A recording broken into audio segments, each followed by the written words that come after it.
Kumusta ka na, Gon?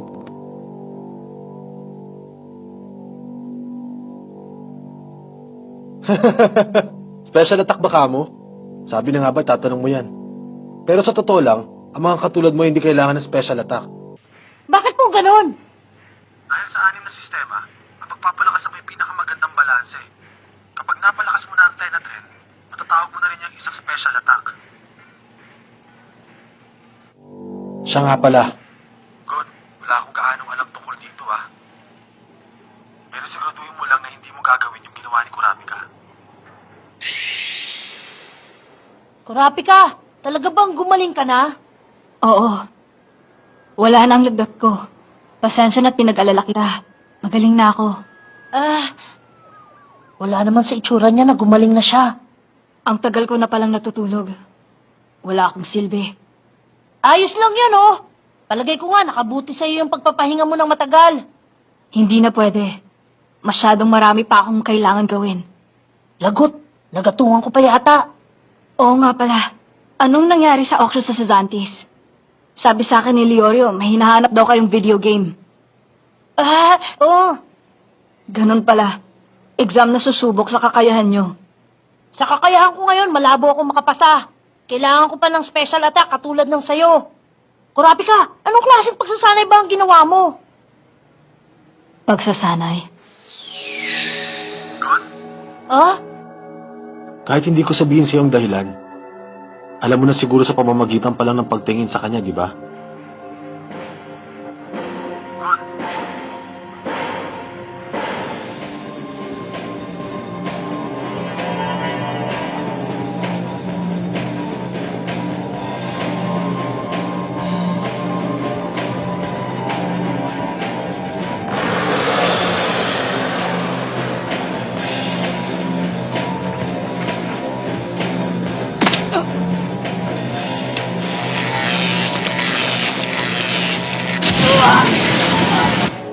Ang pinakamadaling paraan pa rin para magkaroon ng isang special attack ay pagsali sa Tenadren araw-araw. Pero Master Wing, wala akong ganun kahaba panahon. Sa kahit anong paraan, kailangan ko pumasa sa exam na ito. Ang mga katulad mo talaga ay laging nagmamadali.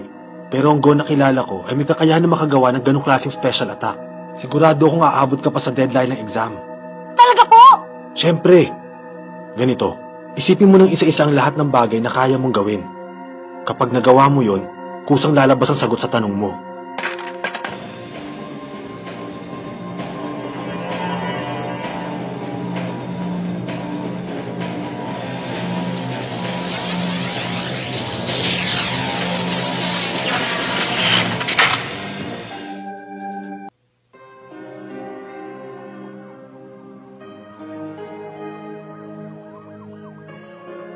Kurapika, paano ka ba nagsanay? Nagsanay? Una, nung nagpasya akong palabasin ng kadena, sumailalim ako sa image training. Noong una, isang buong araw kong pinaglaruan ng kadena. Pumikit ako at pinaglaruan ko ito. Nag-isip ako ng dose-dosena, daan-daan at libo-libong kadena. Tapos ginamit ko ang kadena. Pinakinggan ko ang tunog, tinikman ko ang lasa at inamoy. Minsan naman, tinitigan ko lang ng matagal. Matapos ang maikling panahon, araw-araw ko nang pinapanaginipan ng kadena. Pagkatapos nun, kaya ko nang ilabas ang totoong kadena. At pagkatapos nun, nakikita ko na siya sa isip ko na parang isang ilusyon. Pagkatapos ng ilang araw, naramdaman ko na nagiging totoo ang ilusyon. Nararamdaman ko ang bigat ng kadena, kung gaano ito kalamig, at ang kalansing ng mga madadaming piraso nito. Isang araw, hindi na siya ilusyon. Napalabas ko na ang kadena sa kamay ko. Bukod sa pagsasanay na yun, ginaya ko ang ginawa nyo. Nag-practice ako ng Tenadren araw-araw. Ganun pala. Oo nga pala, Kurapika, baka pwede mo naman akong turuan. Ha? Hindi kasi lalakas ang nen ko kung magsasanay ako ng nag-iisa. Si Kiluwa naman nagsasanay ng patago. Sige na, Kurapika, pwede mo namang ituro sa akin ang kailangan kong gawin, hindi ba? Pasensya ka na, Gon. Hindi ko pwedeng gawin yan. Bakit? Kasi tapos nang sumali sa subastahan yung boss ko at umuwi na siya pabalik sa kanila. Malamang naghihintay na siya. Nagtataka kung nasan ako at hinintay bumalik. Ibig sabihin, aalis ka din sa York New City? Oo, bukas. Parang masama pa rin ang kutob ko sa Genevieve Dan. Alam kong wala na sila dito.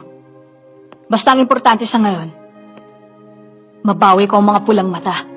Tama yan! Tama ang naisip mo! O paano, mauna na ako. Sasamahan kita. Wag na, kulang ka sa oras. Makasagabal pa ako sa pagsasanay mo.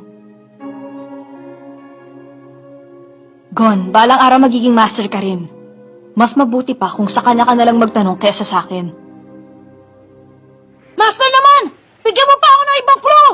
Sige na po, wala na akong panahon! Hindi mo pwedeng madaliin yan, Gon. Ang mabuti pa mag-practice ka na lang araw-araw. Master Wing! O sige, etong isang clue. Malamang ang normal na ren mo ang pinakita mo dun sa Pro Hunter, tama ba? Aha? Sa susunod, ipakita mo sa kanya ang lahat ng ren mo. Ha? Lahat po ng rent ko? Ganun na nga. Makinig ka, ha? Ipakita mo sa kanyang lahat ng natutunan mo dati. Sama-sama at sabay-sabay. Sama-sama at sabay-sabay. Ang lahat ng natutunan ko dati.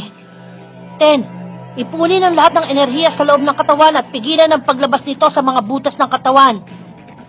Zetsu, isara ang lahat ng butas sa katawan para hindi lumabas ang aura galing sa loob ng katawan.